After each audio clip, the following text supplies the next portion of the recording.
Nós vamos tratar a partir de agora, numa série de pequenos vídeos, da filosofia de Platão, né, do direito em Platão. O que o Platão tem para nos dizer a respeito do direito.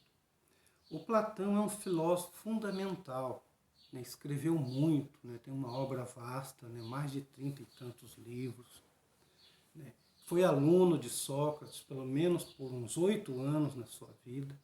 Ele tinha mais ou menos uns 27, 28 anos quando Sócrates foi morto. Aliás, a morte de Sócrates é uma grande decepção na vida do Platão. Né? Mas, enfim, o nome dele mesmo não é Platão. Né? Platão é um apelido. Né? O Platão está ligado à questão dos omoplatas. Né? Platão significa ombros largos, numa referência à própria beleza física do Platão. Né? Historiadores como Marilena Chauí e outros dizem que ele era um jovem belo, né? Um rapaz bonito, né? Porte atlético, enfim, como todo cidadão, né, do seu tempo, né? Que recebia a educação em ginástica, recebia a educação também em letras, né? Enfim, a educação que todo homem livre grego tinha. O Platão também tinha uma origem nobre, né? Ele era descendente de reis, tanto por parte de mãe quanto por parte de pai. O nome dele, então, verdadeiro era Arístocles, né? Mas ficou conhecido como Platão e no Ocidente, né, a gente o conhece por Platão. Né? Ele nasceu em 428 a.C., ou seja, há mais de 400 anos antes de Cristo. Né? É nessa época, aí, então é do século V a.C., e morreu em 348. Ele morreu no século IV, então ele transitou de um século para o outro. Ele viveu exatamente 81 anos. Né? Ele viveu mais do que Sócrates. Sócrates tinha vivido 70 anos. Né? E o Platão, ele é movido na filosofia dele por um desejo de melhorar, de construir uma sociedade perfeita. A gente pode dizer que ele é o primeiro filósofo utopista que nós temos. O que é utopia? Utopia é você projetar para o futuro a realização de uma sociedade melhor, né, de uma sociedade perfeita. Então, por exemplo, um livro como esse de Platão, né, do qual vocês vão ler o segundo livro, né, aqui, né, vocês vão ler o livro 2 da República, é este aqui, ó, República de Platão. Aí. Esse aqui é um livro basicamente utópico. Platão é a obra-prima de Platão. Né? Ele vai escrever aqui, né, discutindo assuntos de como deveria ser governada uma cidade, de como os cidadãos deveriam ser dirigidos por alguém que atingiu a sabedoria. Né? Enfim, deste livro aqui, o que nós vamos conversar hoje é do livro 2, que fala exatamente sobre uma virtude, em especial a virtude da justiça, certo? Bem, aí o Platão, ele tinha tudo para seguir uma carreira política e não faz isso, né? Nem é soldado, né? Ele resolve então ser discípulo de Sócrates, né? Por sinal, o melhor discípulo de Sócrates, né? Que é o que se admira tanto de Sócrates, que em quase todos os livros que ele tem, ele coloca o Sócrates como personagem, né? Em principais livros dele, lá no Banquete, na República, em Leis, né? Ele coloca o Sócrates como um dos personagens. Bom, e se a gente conhece Sócrates hoje, nós devemos a Platão, sobretudo ao Platão. Né? Ele tinha um amor muito grande por Sócrates, uma admiração pelo ensino de Sócrates. Né? Tem alguns historiadores, né, o Werner Jäger refere-se a isso também, que dizem que nas primeiras obras de Platão, né, como Critão, né, e outros, parece que o Platão está apenas querendo mostrar, né, o lado assim pedagógico de Sócrates. Né? Então, os diálogos seriam imitações apenas daquilo, né, como se fosse um registro gravado das aulas de Sócrates. Né? O Werner Jäger rebate isso. Ele diz que o Platão, né, ele mostra genialidade na escrita desde o primeiro livro até o último, que é o livro Leis, que ele escreve já no final da vida. Né? Então, ele tinha esse traço, né, ele concorda com Sócrates e tem um mérito de transformar aquela filosofia da introspecção do Sócrates, né, num projeto social, num projeto político. Esse é o grande mérito do Platão. Né? Então, sem dúvida, o Platão é um pilar da filosofia. Né? Tudo que a gente tem de idealismo de lá para cá, a gente deve isso a Platão. Né?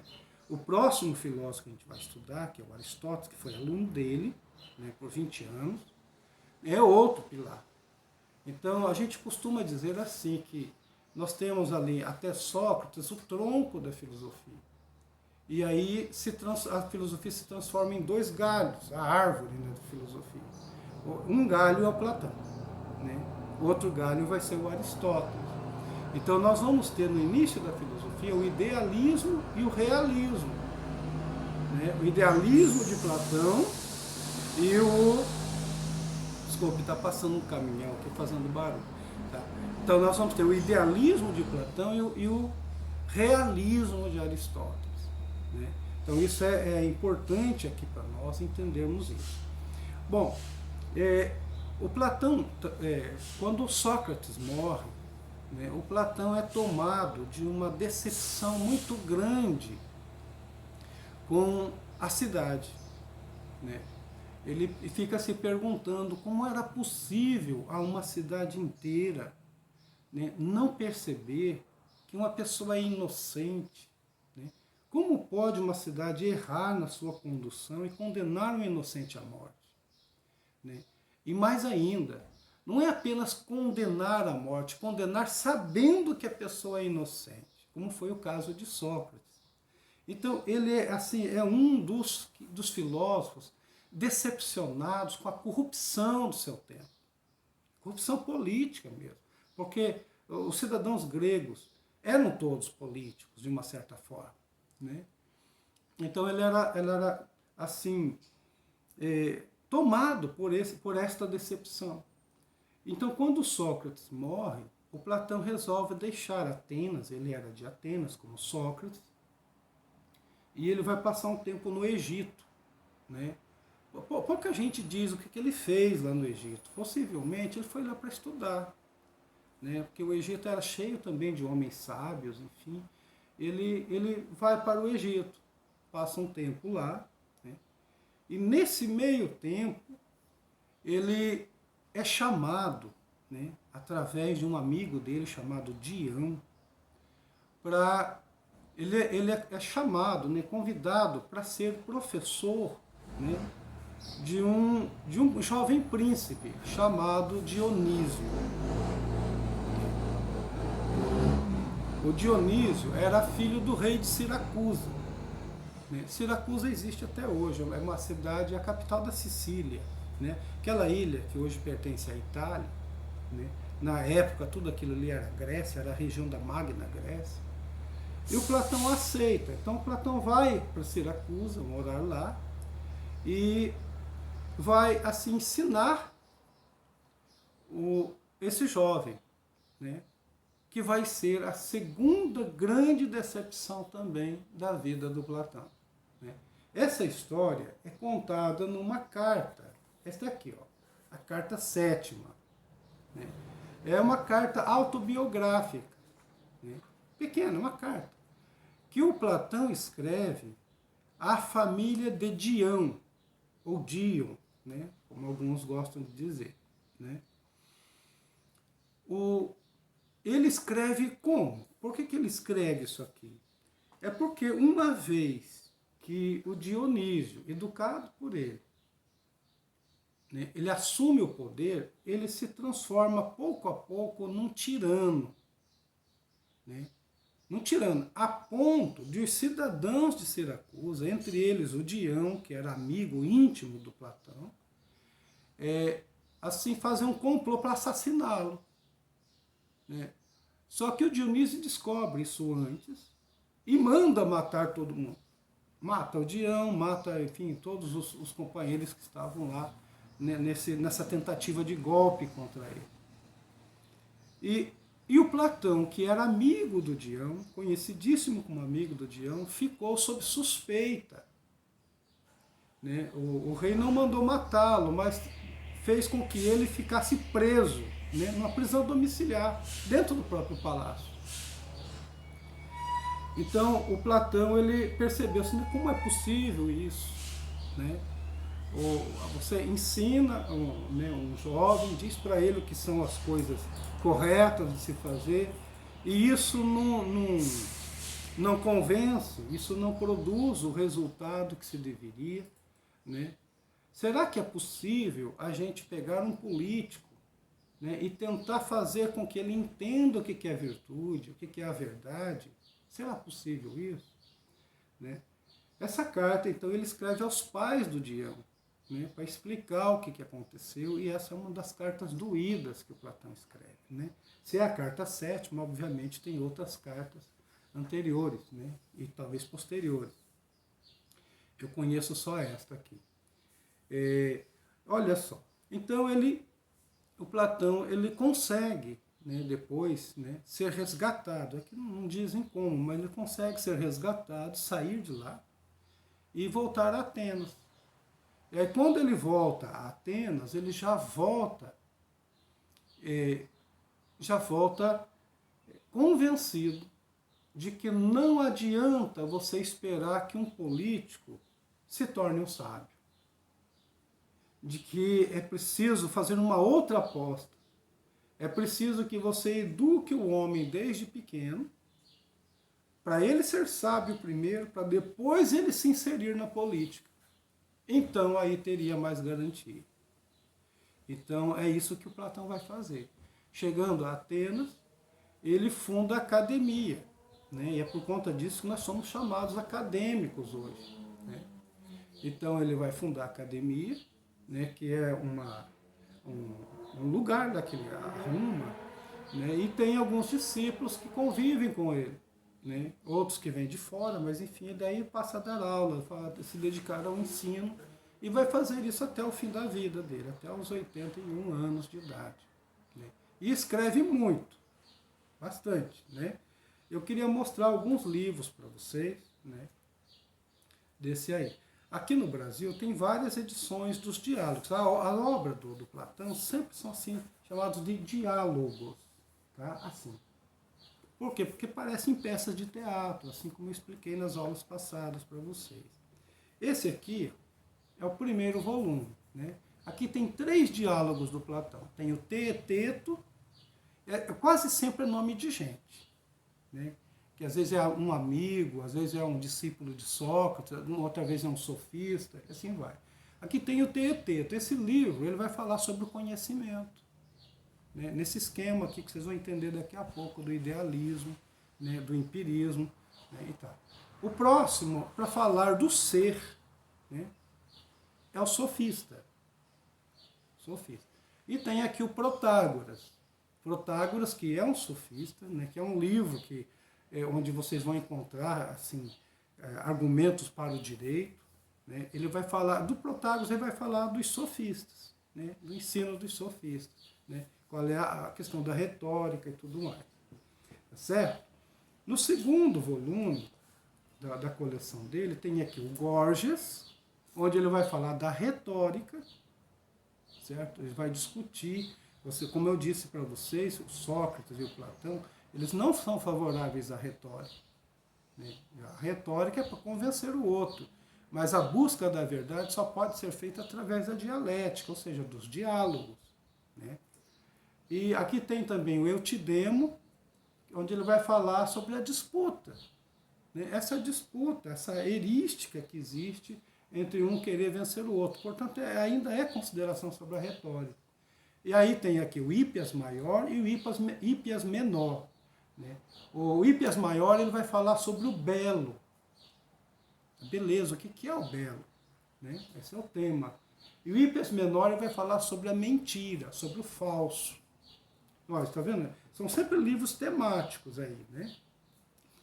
Aqui no 3, ó, tem aqui o Fedro. O Fedro é um livro que ele escreve depois do banquete, certo? O Fedro vai falar sobre o belo também, mas no sentido amoroso, no sentido, assim, do apaixonamento, né, dos amantes, enfim. Aqui tem o Eutífron, né, que vai falar sobre a religiosidade, sobre a piedade. Né? Apologia de Sócrates, onde ele vai falar sobre a vida de Sócrates. Né? E tem o Critão, que vocês leram, né? E Fédon, que eu mencionei para vocês, onde ele vai falar sobre a imortalidade da alma. Né? O Fédon é a última aula que Sócrates dá antes de morrer. Né? Aqui também tem o Parmênides, esse é o 4º volume dos diálogos. Parmênides, lembra que eu falei isso? Ele tem um livro. Né? No Parmênides ele vai falar sobre as formas, sobre as ideias, né? O mundo das ideias. Né? Aqui também o Político, né? Onde ele vai falar sobre a arte de governar, ou da arte de ser rei, né? De ser o governo de uma cidade. Tem também o Filebo, onde ele vai falar sobre o prazer, o que é o prazer. Lises, onde ele discute sobre a amizade, né? O que é ser amigo, o que é a amizade. Né? E aqui no volume 5º tem um livro lindo dele, que é o Banquete. Né? O Banquete é uma das obras-primas também dele. No Banquete ele vai falar sobre o amor. Né? É um livro assim, delicioso de ser lido. Né? É um jantar, né? O Banquete, é um simpósio. E lá tem 5 personagens lá. E cada um deles vai fazer um discurso sobre o Deus Amor. Né? Todo mundo fala assim, então vai falar sobre o mito, a origem do homem, né? O mito do andrógeno. E aí depois tem o Sócrates, que vai falar sobre o amor, mas o amor melhor, que é o amor à sabedoria, o amor à verdade. Né? Então é um livro assim, lindo de ser lido. Né? Também tem aqui o Meno. O Meno é sobre a virtude. Né? O que vem a ser a virtude. Né? Depois o Timeu ele vai falar sobre a saúde, né? Sobre a natureza do homem, o surgimento do homem. E o Crítias, que continua o assunto do Timeu. Certo? Não, então, os livros dele, então, ora tem nomes assim de eventos, como o Banquete, ou então de pessoas, como Mênon, Timeu, né, Crícias e assim por diante. Nesse aqui, do volume 6, aqui tem o Crátilo. O Crátilo vai falar sobre a linguagem, né, sobre a correção dos nomes, né, da adequação das palavras. Tem o Cármides, onde ele vai falar sobre a moderação, né, sobre a temperança. O Laques, ele vai falar da coragem. Né? Aí, Laques, a coragem. É aqui nesse livro, se não me engano, que deve estar aquele diálogo que eu falei sobre a coragem. Né? Aqui tem o Ion. Né? O Ion ele vai falar sobre a poesia. Mas é um livro assim, de sátira, né? Porque esse Ion aqui, onde ele vai falar assim, não vai falar muito bem das artes, né? Porque a arte é sempre imitação da realidade. Como imitação, ela não é a verdade ainda, né? Então, e tem o Menexeno, ou Menexeno, onde ele vai falar sobre a canção fúnebre, ou seja, sobre a morte, né? Enfim. E aqui no 7º tem uma série de pequenos diálogos. Né? Tem 1, 2, 3, 4, 5, 6, 7, 8, 9, 10, 11, 12, 13, 14, 15 livros do Platão aqui. Pequenininhos assim. Né? Aqui tem um que é chamado da Justiça. Né? Um pequeno livro, um pequeno diálogo. Né? Tem o Sísifo, Demódoco, né? Amantes rivais, Alcebíades, né? E aí tem, né? O primeiro Alcibíades, o segundo Alcibíades, ou então Alcibíades menor, Alcibíades maior e assim por diante. Certo? Bom, além disso, o último livro de Platão, né? Esses são os livros que eu tenho aqui em casa. Né? Tem alguns. Né? Ele tem aqui as leis. né? Esse é o último livro, olha só. É um livro importante para vocês lerem, né? Aqui ele vai considerando aqui o que são as leis, num diálogo, né? E assim por diante. Tá certo? Bom, esse livro aqui está postado para vocês lá, assim como a República, né? É um livro importante para vocês lerem. Então, essa é a vida, né? E a obra de Platão. Ele morre lá na academia, né? No final da morte dele, na vida dele, né? Ele deixa a academia, né? Para um dos primos dele, né? O Espeusipo. Enfim, mas deixa uma obra vasta, né? Que teve assim, uma leitura ininterrupta até os dias de hoje. Né? Hoje não se estuda filosofia sem falar de Platão. Né? Raramente alguém vai deixar de falar de Platão. Tá certo? Eu vou desligar um pouquinho e já nós entramos então para falar de alguns conceitos dele.